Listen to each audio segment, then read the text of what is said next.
اللهم صل على سيدنا محمد يا رب صل وسلم دائما ابدا على حبيبي. اسی طرح سعودی عرب میں آج اگر 10 رکعت تراویح شروع ہو رہی ہے تو بعض لوگ دلیل کے طور پہ پیش کرتے ہیں، وہ دیکھو سعودی عرب میں بھی 10 شروع ہو گئی، اس کا مطلب 20 رکعت سنت نہیں ہے. بھائی مکہ اور مدینہ میں حضرت عمر رضی اللہ تعالیٰ عنہ کی خلافت راشدہ میں جب سے 20 رکعت تراویح شروع ہوئی ہے، پورے عالم اسلام میں شروع میں ایسا ہوا کہیں 16 کہیں 40 بھی ہوئی ہیں، اور اس سے کم تو ہمیں ملتی نہیں ہے. موطا کی ایک روایت میں ہے کہ 13 ایک میں آتا ہے 8 اور ایک میں آتا ہے 20. 13 اور 8 والی کو علماء نے مضطرب کہہ کے رد کیا ہے، تبھی امام مالک نے خود ان روایتوں کو نہیں لیا. اور ویسے بھی حضرت عمر نے اگر 13 یا 8 شروع کی ہوتی تو پورے عالم اسلام میں اس وقت کہیں تو 8 یا 12 یا 13 ہو رہی ہوتی نا، کوئی ایک روایت تو ملتی، ایک بھی نہیں ملتی. کم سے کم 16 کی، پھر 16 سے 20، زیادہ تر 20، پھر 20 سے بھی زیادہ ملتی ہیں.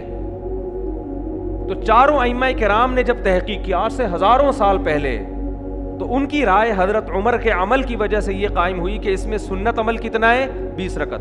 اس وقت سے لے کے مسجد نبوی اور مسجد حرام میں آج تک سن 2021 تک، آج تو 22 ہے نا، پچھلے سال کرونا تھا، اس سے پہلے سن 2020 تک کتنی رکعتیں تراویح ہو رہی ہیں 20 رکعتیں سنت سمجھ کے. آج اگر حرم میں ہمیشہ کے لیے بھی 10 ہو جاتی ہیں تو میرے بھائی اسلام وہ ہے جو قدیم ہے، قرآن و سنت کی وہ تشریح جو پہلے علماء کر چکے ہیں، پوری امت اس پر. آج کی تشریحات پر ہمیں اعتماد نہیں ہے. آج حکومتوں کے دباؤ ہوتے ہیں، آج مفادات ہوتے ہیں، کسی پہ ہم الزام نہیں لگا رہے. آج بعض دفعہ سوچنے میں غلطی کرتا ہے انسان، قرآن و حدیث کا اپنی طرف سے مفہوم مراد لے رہا ہوتا ہے. ہمارے اہل حدیث بھائی عام طور پر صحیح بخاری کی حدیث پیش کرتے ہیں کہ نبی صلی اللہ علیہ وسلم رمضان غیر رمضان میں 8 رکعت سے زیادہ نہیں پڑھتے تھے. اس کے تو بہت آسان جواب ہے. اس حدیث سے تراویح پر استدلال کرنا تو اتنا غلط ہے، میں حیران ہوتا ہوں. بھائی نبی اگر 8 رکعت پڑھتے تھے تو کیا جماعت سے پڑھتے تھے؟ آپ جماعت سے کیوں پڑھتے ہیں؟ نبی تو آخری وقت میں پڑھتے تھے، آپ عشاء کے بعد کیوں پڑھتے ہیں؟ دوسری بات یہ، بخاری ہی میں دوسری حدیث بھی تو ہے کہ نبی صلی اللہ علیہ وسلم یزید فی رمضان ما لا یزید فی غیرہ، رمضان میں جو رات کی عبادت خاص طور پر اس کی تعداد مقدار وہ رمضان کے علاوہ کی تعداد سے زیادہ. بخاری ہی کی دوسری حدیث اس حدیث کے کیا ہے؟ اگینسٹ ہے. تو اس کو کیوں لیتے ہو، اس کو کیوں نہیں لیتے؟ دونوں حدیثیں صحیح بخاری کی ہیں. اسی وجہ سے علماء نے کہا ہے کہ حضرت عائشہ کی جو حدیث ہے نا کہ نبی رمضان اور غیر رمضان میں 8 سے زیادہ نہیں پڑھتے، یہ مسترب ہے، کیونکہ دوسری حدیث بالکل اس کے اگینسٹ ہے. جب دو حدیثیں بالکل ایک جیسی سند کی ہوں اور ایک دوسرے کی اگینسٹ ہوں تو ان میں کسی سے بھی آپ استدلال نہیں کر سکتے. اس کی مثال ایسے ہے جیسے بخاری میں ہے کہ حضرت سلیمان علیہ السلام نے ایک رات میں اپنی 60 بیویوں سے ہمبستری کی، دوسری میں آتا ہے 100 بیویوں سے کی. 60 اور 100 کے عدد ایک دوسرے کے بالکل کیا ہیں؟ اپوزٹ. اب آپ ایک عدد کے بارے میں بھی یقین سے نہیں کہہ سکتے کیونکہ اس میں دونوں ایک دوسرے کے بالکل خلاف ہیں. ہم یہ کہیں گے بہت کثرت سے ازواج تھیں، صحیح تعداد ہمیں معلوم نہیں ہے، یا ہم کچھ اور تعویل کریں گے. حفظ کل ما لم يحفظه الآخر کہ ایک نے 100 کا عدد کہا، ان کو تھا کہ 100، ایک نے کہا کہ 60 کا تو مجھے یاد ہے، اس سے اوپر کا یاد نہیں ہے. لیکن ترجیح اس میں جو زیادہ بیان کر رہا ہے نا اس کو دی جائے گی، اس لیے کہ جو کم بیان کر رہا ہے وہ یہ سوچ کے بیان کر رہا ہے کہ اس سے زیادہ کا مجھے علم نہیں ہے. تو یہاں حضرت عائشہ جو 8 رکعت والی حدیث بیان کرتی ہیں اور پھر نبی سے ہی منقول ہے بخاری میں ہی کہ رمضان میں تعداد مقدار زیادہ ہوتی تھی، اس سے پتہ چلتا ہے یہ 8 سے زیادہ. یہ تو اگر ہم بخاری کی اس حدیث کو تراویح پہ فٹ کر لیں تو میں بیان کر رہا ہوں، تو بھی 8 رکعتیں ثابت نہیں ہوتی، بلکہ بخاری ہی میں اس کے اگینسٹ دوسری حدیث موجود ہے. لیکن حقیقت یہ ہے کہ اس کا تراویح کی نماز سے کوئی تعلق نہیں ہے، کوئی تعلق نہیں ہے اس کا تراویح کی نماز. تراویح کی نماز کا جس حدیث سے تعلق ہے نا وہ بخاری کی حدیث ہے جس میں حضرت عائشہ فرماتی ہیں نبی صلی اللہ علیہ وسلم مسجد نبوی میں نکلے اور آپ نے 3 دن نماز پڑھائی بہت بڑی تعداد تھی. اس کے بارے میں وہ کتنی رکعتیں تھیں اس کے بارے میں ہمارے پاس کوئی صحیح حدیث واضح موجود نہیں ہے. ایک ضعیف حدیث ہے کہ 20 رکعتیں تھیں.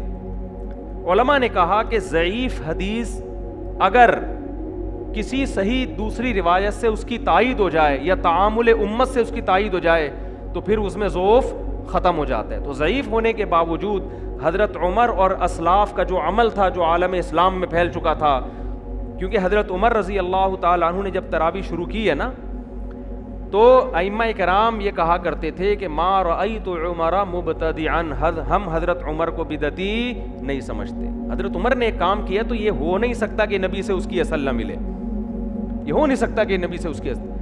تو چونکہ حضرت عمر سے 20 رکعتیں جو صحیح سند ہے, اگرچہ وہ حدیث مرسل ہے, ہمارے اہل حدیث بھائی اعتراض کرتے ہیں کہ جو حضرت عمر سے 20 رکعتیں بیان کر رہا ہے اس نے حضرت عمر کا زمانہ نہیں پایا, لہذا یہ حدیث منقطع, درمیان میں راوی کیا ہے, شارٹ ہے. اس کا علماء نے جواب دیا ہے, مجتہدین نے وہ جواب یہ دیا ہے کہ یہ جو تعداد رکعات ہے نا, یہ جب پورے عالم اسلام میں جب یہ پھیلی ہیں تو یہ چیز ایسی نہیں ہے جو مشہور نہ ہو.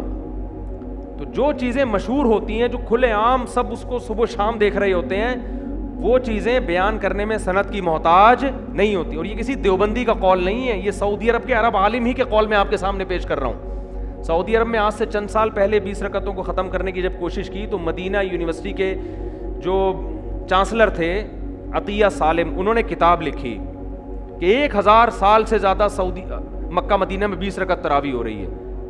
اس کا انہوں نے اس میں جواب دیا ہے کہ یہ جو حضرت عمر سے 20 رکعتیں منقول ہے نا, حدیث مرسل کہتے ہیں راوی اپنے سے اوپر کے راوی کا نام حذف کر دے. تو انہوں نے کہا اس کے مرسل ہونے سے حدیث ضعیف نہیں ہوگی, کیونکہ یہ چیزیں شہرت کی بنا پر بیان کی جاتی ہیں. تراویح کوئی بند کمرے میں چھپ کے تھوڑی ہو رہی تھی, ساری دنیا دیکھ رہی تھی کتنی رکعتیں ہو رہی ہیں. تبھی محدثین نے, علماء نے, فقہا نے جو فتویٰ دیا نا 20 رکعتوں کا, تو ان میں سے کسی نے بھی یہ نہیں کہا کہ ہمارے پاس صحیح سند سے یہ بات پہنچی. انہوں نے کہا شہرت ہے اس کی.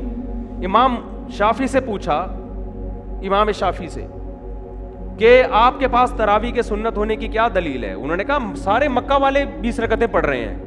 تو یہ جو تواتر سینہ بسینہ چلا آ رہا ہے نا حضرت عمر کے دور سے, یعنی حرم میں 20 رکعتیں ہوتی چلی آ رہی ہیں, تو امام شافعی نے اس عمل سے استدلال کیا. حالانکہ امام شافعی کا زمانہ تو بہت قدیم ہے. امام بخاری کے استاذ تھے امام احمد کے استاذ ہیں امام شافعی. امام شافعی کے استاذ ہیں امام محمد اور امام مالک, اور امام مالک سے اوپر کا درجہ تابعین کا شروع ہو جاتا ہے. 2 صدی ہجری کی بات کر رہا ہوں میں آپ کے سامنے. اسلام آئے ہوئے دنیا میں 100 سال ہوئے ہیں. 100 سال کے بعد امام شافعی کیا کہہ رہے ہیں, ہم مکہ میں لوگوں کو کتنی پڑھتے ہوئے پا رہے ہیں, 20 رکعتیں. مکہ سے کتنا دور ہے کوفہ اور بصرہ, جہاں حضرت علی کی خلافت قائم ہوئی تھی, وہاں عبداللہ بن مسعود کتنی پڑھ رہے تھے, 20 رکعتیں. ان کے شاگرد ان سے یہی نقل کرتے چلے آ رہے ہیں. تو اتنی بڑی تعداد جب ایک چیز پر جمع ہو گئی, اور پھر علامہ شامی نے آج سے 150-200 سال پہلے لکھا ہے پوری روئے زمین پر کہیں بھی 20 رکعت سے کم 1 رکعت بھی نہیں ہو رہی. تو کیا علامہ شامی کے دور میں امت گمراہی پہ جمع ہو گئی تھی؟ حالانکہ صحیح حدیث میں ہے کہ میری امت گمراہی پہ کبھی جمع نہیں ہو سکتی. تو ہم آپ سے مطالبہ کرتے ہیں کہ اگر آپ صحیح بخاری کی اس 8 رکعت والی حدیث کو کہتے ہو نا کہ وہ اصل ہے, تو پہلا سوال یہ ہے کہ وہ انفرادی پڑھی گئی ہے, آپ جماعت سے کیوں پڑھتے ہو؟ آپ رکعتیں نبی سے لے رہے ہو, جماعت کس سے لے رہے ہو؟ حضرت عمر سے. یہ غلط ہے. نمبر 2, وہ رات کے آخری حصے میں پڑھی گئی ہیں, آپ کب پڑھ رہے ہو؟ عشاء کے فوراً بعد پڑھ رہے ہو. بعض لوگ یہاں یہ بھی کہتے ہیں کہ نفل نماز ہے, اس میں کوئی عدد متعین نہیں ہے, جتنی چاہے پڑھ لو.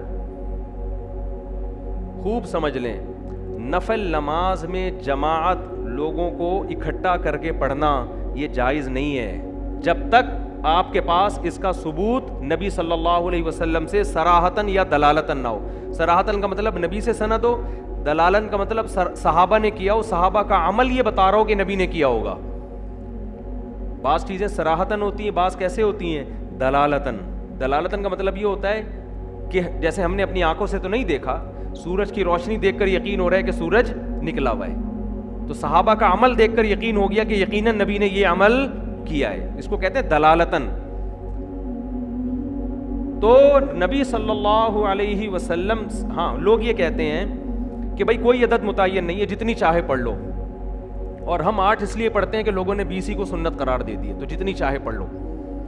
خوب سمجھ لیں، عبادت توقیفی ہوتی ہیں، ان میں اپنی رائے کا دخل نہیں. توقیف کا مطلب یہ ہے کہ جن کیفیات کے ساتھ جس طرح منقول ہے اس میں آپ اپنی طرف سے کانٹ چھانٹ نہیں کر سکتے. میں نے ایک دفعہ یہ بیان کیا تھا کہ نفل نماز اس طرح لوگوں کو مسجد میں جمع کرنا جماعت کے ساتھ یہ جائز نہیں ہے. تو جتنی رکعتوں کا ثبوت ہوگا اتنی جائز ہوں گی، اس سے زیادہ کی اجازت نہیں ہوگی، نہ اس سے کم کی ہمیں اجازت. کم کی اجازت کا مطلب اس سے کم کو سنت قرار دینا. سنت سمجھ کے کوئی چھوڑ دیتا ہے ایک الگ بات ہے، پورے رمضان ہی نہیں پڑھتا لیکن اس عدد میں تبدیلی نہیں کر سکتا وہ. تو لوگوں نے نا اس پہ کمنٹس میں بڑا مذاق اڑایا کہ لو بھائی نیا فتویٰ آ گیا. تو میں ان لوگوں سے پوچھتا ہوں اگر یہ جائز ہے تو عید کی رات بھی کر لو نا یہ کام. بھائی اگر یہ تہجد ہے اور جماعت کے ساتھ جائز ہے تو آپ عید کی رات کر لیا کرو، پھر اگلے دن بھی کر لیا کرو. یہ کیا بات ہے کہ چاند نظر آیا، جتنی رکعتیں تراویح کی تھیں وہیں چھوڑ کر مارکیٹ سے کیا ہو گئے، شارٹ ہو گئے. کیوں؟ اب اس کو جماعت سے پڑھنا، اس نفل نماز کو اس طریقے سے، یہ عمل کیا بن جائے گا، بدعت. تو اس کے لیے ثبوت چاہیے، جتنی رکعتوں کا ثبوت ہوگا اتنی ہی سنت ہوں گی. اس سے کم کوئی سستی کی وجہ سے نہ پڑھے ایک الگ بات ہے. جیسے ظہر سے پہلے 4 سنتیں سنت ہیں، اس میں 2 کو سنت نہیں کہہ سکتے.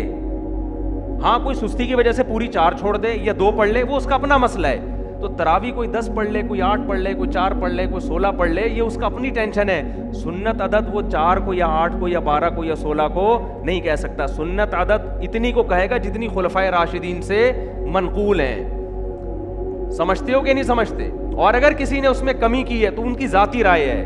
ہم ان ائمہ کی رائے کو اور حضرت عمر کی رائے اور عثمان اور علی کی رائے کو ترجیح دیتے ہیں باقی مجتہدین کی رائے پر. سمجھتے ہو کہ نہیں سمجھتے؟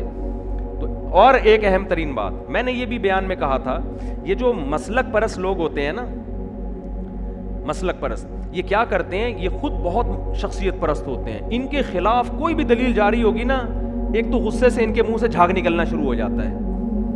کبھی تسلی سے جواب دینا، جو سوال پوچھا جائے بات کو کیا کر دیتے ہیں، گھما دیتے ہیں. ہم اگر مسلک پرست ہوتے تو میں تراویح میں آپ کو دیوبندی بننے کی دعوت دے رہا ہوتا. میں تراویح کے مسئلے میں آپ کو کہہ رہا ہوتا جو اردو بولنے والے علماء ہیں ان کو فالو کرو. میں کہہ رہا ہوں خلفائے راشدین کو، امام ابو حنیفہ کو، امام شافعی کو، امام مالک کو، امام احمد بن حنبل کو فالو کرو. 1400 سال سے حرمین میں جو ہوتا آ رہا ہے اس کو فالو کرو. لیکن میرے اس بیان کو کیا کہیں گے، دیوبندیت کا پرچار کر رہا ہے نا. اور آپ پوری امت کو اٹھا کے ایک طرف پھینک دو. آپ کے بابے نے جو دلائل دے دیے اس پہ کو پتھر، یعنی جیسے پتھر پہ لکیر تبدیل نہیں ہوتی نا، ایسے آپ اس کے بارے میں لچک نہ دکھاؤ. آپ کے بابوں نے دلیل دے دی کہ موطا امام مالک میں 8 رکعت کی حدیث بالکل صحیح ہے، کوئی ضعیف ثابت نہیں کر سکتا. ہم جب اس کو ثابت کرنے کے لیے حوالے دینے کے لیے آپ کے گھر پہ آ رہے ہیں، آپ وہ حوالے سننے کے لیے تیار نہیں ہیں. اور ہم نے وہ حوالے آڈیو بیان میں ریکارڈ کروا بھی دیے ہیں. میرا تراویح کے مسئلے پر آڈیو بیان ہے، اس میں پورے حوالوں کے ساتھ میں نے حدیثیں پڑھ کے پیش کی ہیں. 8 رکعت تراویح جو موطا امام مالک کی حدیث ہے اس کو کن کن محدثین نے ضعیف قرار دیا اور کن کن نے کہا کہ اس سے استدلال درست نہیں ہے، یہ سارے حوالے میں نے پیش کر دیے ہیں. پھر بھی بعض لوگ یہ دعویٰ کرتے ہیں کہ اس کو کوئی بھی ضعیف نہیں کہتا. پھینکنے پر گورنمنٹ کی طرف سے کوئی پابندی نہیں ہے. اور میں نے یہ بھی کہا تھا اگر وہ صحیح ہوتی تو امام مالک اپنی موطا پر خود تو فتویٰ دیتے نا، وہ خود تو 20 رکعتوں سے بھی زیادہ کے قائل ہیں. کوئی جواب نہیں ہے ان لوگوں کے پاس کسی چیز کا. تو مسلک پرستی کی اب میں ایک اہم دلیل آپ کو دے رہا ہوں. اس نماز یہ صلاۃ اللیل ہے، اس میں 2 رائے نہیں ہو سکتی. لیکن یہاں بھی بعض لوگوں نے کنفیوژن پیدا کی ہے. بعض لوگوں نے کہا چونکہ یہ صلاۃ اللیل ہے لہذا یہ تہجد ہے، لہذا یہ کیا ہے. ایک صاحب نے یہ بھی دلیل دی ہے، مشہور بزرگ ہیں، انہوں نے دلیل یہ دی ہے کہ یہ نام بھی بدعت ہے، لوگوں نے خود بعد میں رکھا ہے اس کا نام تراویح. نبی سے تو ہمیں صلاۃ اللیل ملتی ہے، اس کے علاوہ کوئی نماز نہیں ملتی. اور دلیل دی ہے امام بخاری نے صلاۃ اللیل کا باب باندھا ہے اور اس کے تحت تراویح کا بھی تذکرہ کیا اور تہجد کا بھی اور وطر کا بھی، لہذا یہ سب کیا ہیں، ایک ہی نماز ہے. یہ ایسے ہے جیسے میں کہوں میڈیکل سائنس کی کتابوں میں ایک باپ باندھا ہوا ہے جاندار اور غیر جاندار کے عنوان کے تحت انسان کا بھی تذکرہ ہے, گدھے کا بھی ہے, کتے بلی کا بھی ہے, لہذا یہ سارے ایک ہی ہیں. نہیں آئی بات سمجھ؟ ارے بھائی یہ جاندار ہونے میں ایک ہیں, اس کے علاوہ یہ ایک نہیں ہے. تو امام بخاری صلاۃ اللیل کا باب باندھ کے جو نمازوں کا تذکرہ کر رہے ہیں, اس کا مطلب یہ نہیں کہ ساری نمازیں ایک ہیں, تبھی تو ان کو الگ الگ نام دیا گیا ہے. وطر کو الگ نام دیا ہے, تہجد کو الگ نام دیا ہے, تراویح کو الگ نام اگرچہ بعد میں دیا گیا ہے, مگر دیا اس لیے گیا ہے کہ اس کی کیفیات اور اس کے پڑھنے کا طریقہ عام تہجد سے جدا ہے, عام تہجد سے جدا ہے. اس لیے اسلاف نے ہی اس کو تراویح کا نام دیا, یہ علماء دیوبند نے نام نہیں دیا. یہ حدیث کی کتابوں میں نام موجود ہے. آپ کہہ سکتے ہیں جب نبی نے نام نہیں دیا تو ہم نام کیوں دیں اس کو الگ سے؟ ہم اس لیے نام دیں گے کہ اسلاف نے جب ہماری آسانی کے لیے ایک نام دے دیا تو ہمیں بھی اس میں آسانی ہے. تو گورنمنٹ نے نام دینے پر کوئی پابندی نہیں لگائی, نہ اللہ نے. اور بہت ساری ہمیں مثالیں ملتی ہیں کہ نبی نے نام نہیں دیا مگر بعد میں فقہا نے نام دیا اور ہم نے بھی اس کو نام دے دیا. فجر سے پہلے کی 2 سنتیں, اس کو سنت مؤکدہ کہا جاتا ہے کہ نہیں کہا جاتا؟ کوئی حدیث دکھا دو کہ نبی نے اس کو 2 سنت مؤکدہ کہا ہو. بلکہ نبی کی جو حدیثوں میں ملتا ہے رکعت الفجر, فجر کی 2 رکعتیں. اب کوئی آپ سے پوچھے میں آپ کیا کر رہا ہوں, میں فجر کی 2 رکعتیں پڑھ رہا ہوں, تو اگلا سمجھے گا فرض پڑھ رہا ہے شاید. آپ کہ نہیں میں کیا کر رہا ہوں, سنت. آپ کو وہ نام دو جو حدیث میں ہے, اس کو فجر کی 2 رکعتیں بولو, سنتیں نہ بولو. بھائی کنفیوژن ہو رہی ہے کہ 2 رکعت سے فرض مراد ہے یا سنت, تو ہم نے اس کو الگ. یہ سنت کا لفظ بھی حدیث میں نہیں ہے. حدیث میں جو سنت کا لفظ ہے وہ کسی اور معنی میں ہے. حدیث میں تو سنت طریقے کو بولتے ہیں, وہ فرض بھی ہو سکتا ہے, واجب بھی ہو سکتا ہے. یہ تو بعد میں امت نے فرق کیا, یہ سنت ہے اور یہ کیا ہے, فرض ہے. نفل کا جو ہم نے نام دیا نفل, یہ تو سب اسلاف نے نام دیا ہے. نبی کے دور میں ہمیں یہ اصطلاحات نہیں ملتی, فرض, سنت, نفل. قرآن کہہ رہا ہے وَمِنَ اللَّيْلِ فَتَهَجَّدْ بِهِ نَافِلَةً لَكَ, رات میں آپ تہجد پڑھیں, آپ کے لیے نفل ہے. تو یہاں نفل سے مراد وہ نفل نہیں ہے, نافلہ میں اضافی چیز ہے. اسی آیت سے علماء نے استدلال کیا ہے کہ تہجد نبی پہ فرض ہے, حالانکہ قرآن کیا کہہ رہا ہے, نفل ہے. تو یہاں نفل وہ والا نفل نہیں ہے جس کو ہم نفل کہتے ہیں. تو بہت ساری ٹرمز ایسی ہیں جو بعد میں فقہا نے ایجاد کی ہیں اور ان کو اہل حدیث بھی مانتے ہیں, سارے مانتے ہیں ان ٹرمز کو, اس لیے کہ ان ٹرمز کی وجہ سے ایک عبادت کو دوسری عبادت سے فرق کرنا کیا ہو گیا ہے, آسان ہو گیا. تو خوب سمجھ لو, جب اسلاف نے دیکھا کہ یہ وہ نماز ہے جو صرف رمضان میں پڑھی جاتی ہے, ایک امام کے پیچھے پڑھی جاتی ہے, اس کی مخصوص رکعتیں ہیں, ان تعداد میں پڑھی جاتی ہے, چاند نظر آتے ہی یہ نماز پورے سال کے لیے غائب ہو جاتی ہے, تو اس لیے اسلاف نے اس کو نام کیا دے دیا, تراویح کا. تو یہ نہ میں نے دیا, نہ علماء دیوبند نے دیا, نہ احمد رضا خان بریلوی صاحب نے دیا, نہ کسی اور نے دیا, نہیں الیاس قادری صاحب نے دیا, نہ کسی اور نے. یہ کس نے نام دیا ہے, اسلاف نے. اور آج سے نہیں, صدیوں پہلے. تبھی بیہقی کی روایت میں نے اپنی اس آڈیو بیان میں نا پورے حوالے پیش کیے ہیں, اس میں میں نے وہ روایت بھی پڑھی ہے کہ اسلاف نے اس کو نام دیا تھا تراویح کا. اب آخری بات کر کے بس میں موضوع کی طرف آتا ہوں. تراویح کا نام دیا اس کو. اگر یہ 8 رکعتیں یا 12 ہوتی نا تو اسلاف اس کو تراویح کی نماز کہتے ہی نہیں. کیوں؟ بیہقی کی روایت ہے. آپ کہہ سکتے ہیں نا حوالے پیش کرو, تو میرا آڈیو بیان پورا سن لیں, وہ شیئر کریں زیادہ سے زیادہ, کیونکہ میں نے وہ 6-7 سال پہلے بیان کیا تھا تو اس لیے آڈیو تھا. اس وقت ویڈیو کی ہمارے پاس سہولت بھی نہیں تھی اور لوگ مانوس بھی نہیں تھے ویڈیو سے, تو آپ پورے حوالے ہیں اس میں. تو اس میں اسلاف نے اس نماز کو کیا نام دیا, تراویح. کیوں؟ اس کی وجہ بھی لکھی ہوئی ہے, اس لیے کہ وہ ہر 4 رکعت کے بعد تھوڑی دیر آرام کرتے تھے, تھوڑی دیر وقفہ لیتے تھے, پھر 4 پڑھتے تھے. اب قطع نظر اس سے کہ وہ وقفہ سنت ہے یا نہیں, یہ ایک الگ بحث ہے, ہمیں اس پر اصرار نہیں ہے کہ آپ اس کو سنت کہیں, لیکن اس نام سے پتہ چلتا ہے کہ 4 رکعتوں کو ایک ترویحہ کہا گیا تھا. عربی میں 2 کے لیے الگ صیغہ ہوتا ہے اور جمع کے لیے بولو الگ صیغہ. تو 4 رکعتوں کو جب ترویحتن کہا گیا تو 8 رکعتوں کو ترویحتین کہا جائے گا, تراویح بولو نہیں کہا جائے گا. اس سے پتہ چلتا ہے کہ اسلاف کے دور میں کوئی ایک مسجد بھی ایسی نہیں تھی جہاں 8 یا 10 رکعتیں, کیونکہ 10 رکعتوں کو بھی تراویح نہیں کہہ سکتے. کوئی ایک مسجد بھی روئے زمین پہ ایسی نہیں تھی, ورنہ وہ اس کو یہ نام نہ دیتے. تو تراوی یہ جمع اقصا ہے. جمع اقصا کا مطلب اس میں 4 رکعتیں متعدد بار آئی ہیں, تبھی اس کو تراوی کہہ رہے ہیں. دیکھو مسجد ایک مسجد, مسجدین 2 مسجد, مساجد بہت ساری مسجدیں. اب سمجھیں مساجد. تو اسی طرح ترویحہ 4 رکعتیں, ترویحتین 4 2 دفعہ 8 ہو گئیں. تراویح کا مطلب 4 کا عدد متعدد بار آ رہا ہے. تو یہ لفظ جو اسلاف نے دیا, میں نے اور آپ نے نہیں دیا, یہ نام بتا رہا ہے کہ اس دور میں 8 رکعتوں یا 10 رکعتوں کا کوئی تصور نہیں تھا, ورنہ یہ نام اس میں فٹ ہی نہیں آتا.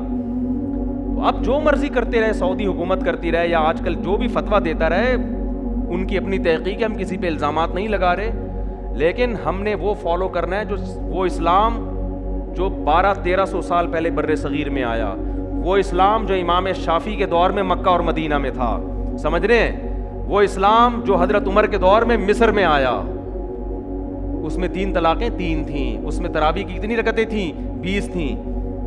تو آج جو تحقیقات کے نام پہ ہو رہا ہے, تو بھائی, اور اسی وقت پوری امت, امام بخاری نے روایت پیش کی ہے, ایک خاتون کا حوالہ دیا ہے تابعیہ سے کہ جو مردوں کی طرح نماز پڑھتی تھیں. اس کا مطلب ان کے علاوہ جتنی بھی تھیں وہ نماز کیسے پڑھتی تھیں, عورتوں کی طرح. وہی نماز مصر میں بھی گئی ہے, وہی ہندوستان میں بھی گئی ہے, وہی عرب میں بھی گئی ہے. اسی وجہ سے عرب نے فالو کیا امام احمد بن حنبل کو. امام احمد ان کے شاگردوں کا فتویٰ, عورت سمٹ کے نماز پڑھے. امام شافعی کو فالو کیا ملیشیا انڈونیشیا نے. ملیشیا انڈونیشیا والے, ان کا جتنے قدیم علماء ہیں, آج کا ملیشیا نہیں, آج کا انڈونیشیا نہیں, صدیوں سے جو ملیشیا میں اسلام آ رہا ہے, اور فقہ شافعی کی کتابوں میں جو لکھا ہوا ہے, عورت مردوں کی طرح نہیں بلکہ سمٹ کے نماز پڑھے گی. عرب میں بھی سمٹ کے نماز پڑھا کرتی تھی, آج سے 100 سال پہلے کا سعودیہ اٹھا کے دیکھ لو. مصر میں بھی جہاں شافعی فقہ زیادہ رائج ہوا, سمٹ کے نماز پڑھتی تھی. مالکی مذہب جو افریقہ کی طرف گیا ہے, امام مالک کا بھی فتویٰ ہے عورت کیسے نماز پڑھے گی, سمٹ کے. اور فقہ حنفی جہاں اسلام دوسری صدی ہجری میں بر صغیر میں آیا, وہاں بھی ساری آپ 100-150 سال پہلے, یہاں تک کہ اہل حدیث بھی دیکھ لو گے نا 150 سال پہلے, ان کے فتووں میں بھی لکھا ہوا ہے کہ عورت سمٹ کے نماز پڑھے گی. اب اگر پوری دنیا میں وہ نماز چینج ہو گئی ہے بھائی, اب اگر, تو بے شک آپ اس پہ قرآن و حدیث کا کتنا اچھا لیول لگا لو, ہم اس چینج شدہ نماز کو قبول کرنے کے لیے تیار نہیں ہے, کیونکہ اب بہت کچھ چینج ہو رہا ہے. دجال آنے سے پہلے پتہ نہیں کیا کیا چینج ہو جائے گا. اب تو فتوے آئیں گے, اب تو, اور کچھ دنوں میں آپ دیکھنا میری پیش گوئی ہے, چند سالوں میں شاید میرے مرنے کے بعد تراویح کی نماز ہی غائب کر دی جائے گی. وجہ اس کی ہے کہ غامدی صاحب بڑی مضبوط دلیل دیتے ہیں اپنے حساب سے کہ نبی نے 3 دن پڑھ کے جو نماز چھوڑ دی ہے, آپ اس کو پڑھ کیوں رہے ہو. آئی بات سمجھ میں, جو نماز نبی نے 3 دن پڑھ کے چھوڑ دی, آپ اس کو پڑھ کیوں رہے ہو. تو ہم کیوں پڑھ رہے ہیں بھائی, حضرت عمر نے پڑھائی ہے وہ, تو حضرت عمر بدعتی بولو نہیں ہو سکتے. تو دین میں قرآن و سنت کے ساتھ صحابہ اور اسلاف کو مرج کرنا پڑے گا. اگر آپ نے صرف قرآن کی بات کی تو بھی گمراہ, صرف قرآن اور حدیث کی بات کی تو بھی گمراہ. قرآن, حدیث اور اسلاف اس کے ساتھ ملانے پڑیں گے. اور اسلاف کا مطلب سلفی نام رکھ لینا کافی نہیں ہے, اسلاف کے فتووں کو فالو کرنا پڑے گا. آج جتنے سلفی میں نے دیکھے 3 طلاق کو 1 کہتے ہیں. قرآن میرے ہاتھ میں, اللہ کی قسم اٹھا کے کہتا ہوں, اسلاف سے ایک ضعیف سند سے دکھا دو واضح ہو کہ رخصتی کے بعد 3 طلاقوں کو کسی نے واضح لفظوں میں 1 قرار دیا ہے. اسلاف سے 1 روایت دکھا دو, میں مان لوں گا. نام ہمارا سلفی نہیں ہے, لیکن ہم 3 طلاق کو جب 3 کہتے ہیں تو سارے اسلاف ہمارے ساتھ ہیں. جب ہم 20 رکعتوں کو 20 کہتے ہیں, آپ کو 99% اسلاف ہمارے ساتھ میں نظر آئیں گے. ناموں میں کچھ نہیں رکھا, نہ دیوبندی نام نہ بریلوی نام. آپ نے یہ نہیں دیکھنا کہ دیوبندی کیا کہہ رہا ہے, بریلوی کیا کہہ رہا ہے. آپ نے دیکھنا ہے کہ قرآن و سنت کی وہ تشریح جو صحابہ اور تابعین نے کی ہے وہ کون پیش کر رہا ہے, اور قرآن و سنت کی وہ تشریح جو 15ویں صدی کے مولوی کہہ رہے ہیں وہ کون پیش کر رہا ہے. وہ تشریح جو صدیوں سے چلی آ رہی ہے میں اس کو مانوں گا. وہ تشریح جو آج مارکیٹ میں آ رہی ہے, کتنا ہی اچھا اور خوبصورت لیبل لگا لو, ہم اس کو ایکسیپٹ کرنے کے لیے تیار نہیں ہیں. سمجھتے ہو کہ نہیں سمجھتے؟ تو سمجھ جاؤ, ورنہ ایسے بے لگام ہوگے نا, ایسے بے لگام کہ فرقے بنتے چلے جائیں گے. اس سے فرقہ واریت ختم نہیں ہوگی. آج ایک نیا فتویٰ آئے گا, کل اس سے بڑھ کر ایک نیا فتویٰ آئے گا, پرسوں پھر اور مارکیٹ میں, کیونکہ ایسا پھر بے لگام اپنے آپ کو پابند. تبھی نبی صلی اللہ علیہ وسلم نے فرمایا 73 میں جو جنتی ہوگا ما انا علیہ و اصحابی, جو میرے اور کس کے طریقے کو فالو کرے گا, صحابہ. اور صحابہ کو سمجھا تابعین نے, تابعین کو سمجھا ائمہ نے. بعض دفعہ کہتے ہیں لوگ کہ یہ صحابہ کا نہیں ہے, سارے اسلاف کہہ رہے ہیں صحابہ کا یہی ہے, تابعین کا یہی ہے, تبع تابعین کا یہی ہے. آپ اپنی طرف سے ایک چیز مارکیٹ میں لے کر آ رہے ہو کہ تو یہ امت بانجھ نہیں ہے کہ آج اسلام آ رہا ہے, امت صدیوں سے. ہاں اس میں بدعتیں آتی رہیں اور مارکیٹ سے شارٹ ہوتی رہیں. بدعت ایک ایسی چیز ہے جو کبھی امت میں پنپ نہیں پائی ہے. ایسی کوئی بدعت نہیں ہے جو 1400 سال سے چلی آ رہی ہو. ایسی ہزاروں سنتیں جو 1400 سال سے چلی آ رہی تھیں اور آج اس کو کیا کیا جا رہا ہے, چینج. بدعت کا کبھی ٹکتی نہیں ہے. آپ بدعتیوں کو دیکھو, ان کے بھی رسم و رواج چینج ہوتے ہیں. حضرت مفتی تقی عثمانی صاحب کا بڑا شاندار بیان ہوا تھا اس پر کہ بدعت اور سنت میں بڑا فرق کیا ہے, کہ بدعت پر امت کبھی صدیوں سے قائم نہیں رہی ہے. کوئی ایک بدعت نہیں آپ دکھا سکتے. بدعتی تو ہر دور میں رہے ہیں, لیکن ان کی بدعت ہر دور میں نہیں رہی, بلکہ ان کی بدعت کے ڈیزائن کیا ہوتے ہیں, چینج. پچھلے سال ربیع الاول منانے کا اسٹائل کچھ اور تھا, اگلے سال اسٹائل تھوڑا سا کیا ہوگا, چینج ہوگا. پچھلے سال محرم کا اسٹائل تھوڑا سا چینج تھا, اگلے سال اور چینج, اگلے سال اور چینج. کچھ نئی آ جائیں گی, پرانی والی غائب ہو جائیں گی. ایسا کوئی نہیں ہو سکتا کہ 1400 سال سے ایک جیسی بدعت چلتی چلی آ رہی ہو. اللہ نے اس امت کو محفوظ کیا ہے کہ یہ امت گمراہی پہ کبھی جمع نہیں ہوگی. تو میں آپ کو علماء کی گستاخیوں کا نہیں کہہ رہا کہ آپ جا کے کوئی 8 رکعت کا فتویٰ دے رہے ہیں تو آپ ان کی بے ادبی کریں, امت میں پہلے بڑے پھڈے ہو رہے ہیں. میں تو صرف آپ کو اسلاف سے جوڑ رہا ہوں کہ جو اس وقت ائمہ اربعہ سے جڑ کے رہ جائے گا نا, ان چاروں فقہا سے, ان سے خروج نہ کرو. جو اس وقت ان سے جڑ جائے گا اپنا اور اپنی اولادوں کا دین بچا لے گا. ایک اہل حدیث میرے پاس آئے وزیرستان میں, میری بڑی اچھی دوستی اب بھی ہے. مجھے کہنے لگے یار میں تو قرآن و سنت کو فالو کرتا ہوں. میں نے کہا میرے بھائی آپ جو قرآن و سنت کو ٹھیک ہے فالو تو سب نہیں کرنا ہے, لیکن اس کو لگام دو. آپ کا قول چاروں ائمہ سے خارج نہیں ہونا چاہیے. میں نے کہا اس کا نتیجہ پتہ کیا نکلے گا, جس طرز پہ آپ چل رہے ہو, آپ کے جب بچے پیدا ہوں گے نا وہ آپ سے ایک اسٹیپ آگے ہوں گے. وہ ایسی تشریح مارکیٹ میں لائیں گے, آپ کچھ ایسی تشریح لا رہے ہیں جو آپ کے باپ دادا نے نہیں سنی ہوگی, بلکہ آپ کے باپ دادا میں جو اہل حدیث ہیں انہوں نے بھی نہیں سنی ہوگی. ٹھیک ہے نا, کچھ ایسی. اگلی نسل اس سے تھوڑی سی 2 اسٹیپ آگے, اور اس سے اگلی والی کا کوئی پتہ نہیں ہے وہ کس جنگل میں جائے, کہاں جائے وہ. تو اس لیے میں نے کہا میں آپ کو جہنمی نہیں کہتا, نہ میں آپ کو کہتا ہوں کہ آپ اسلام سے خارج ہیں. آج ایک شخص آئے کہنے لگے میری بیٹی کے لیے اہل حدیث کا رشتہ آیا ہے. میں نے کہا کر دو بھائی, اہل حدیث مسلمان تو ہے بہرحال, لیکن یہ طرز جس پر ہمارے اہل حدیث بھائی چل رہے ہیں نا, اجتہاد کا جو ہر آدمی کو اتھارٹی دے دی ہے, اس سے امت میں خیر برآمد ہونے والی نہیں ہے. اس سے امت بالآخر آہستہ آہستہ آہستہ آہستہ بے لگام ہوتے ہوتے ٹکڑوں میں بٹتی چلی جائے گی. تو اس لیے کچھ اس کو باؤنڈ کرنے کی ضرورت ہے کہ قرآن و حدیث کی ایسی تشریح.